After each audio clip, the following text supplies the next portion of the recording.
Hi, this is Dr. Gallagher. I'm a plastic and reconstructive surgeon based in Indianapolis, Indiana, with a special interest in gender affirmation surgery. So a question I got recently from a patient who identifies as a non-binary was about top surgery and different options.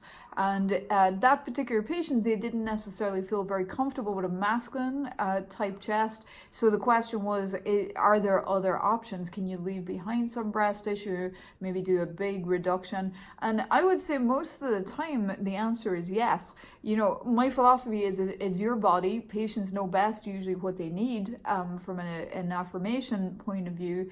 So what I do in those situations, I welcome patients if they can find pictures of what might be affirming to them, or you know, they don't necessarily have to conform to the gender norms, obviously.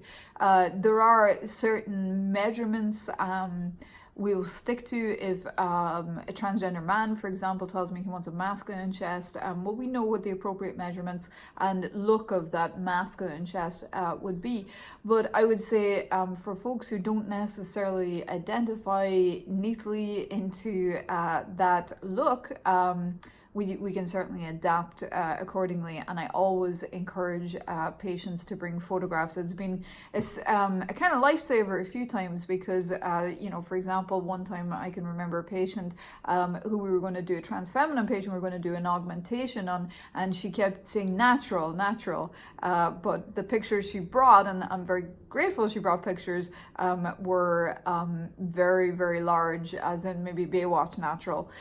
So no judgment there at all, but it's always very helpful for me to see what the patient has in mind, and pictures definitely help. But there are certainly other options. For folks who don't necessarily want a typically masculine chest or a typically female chest.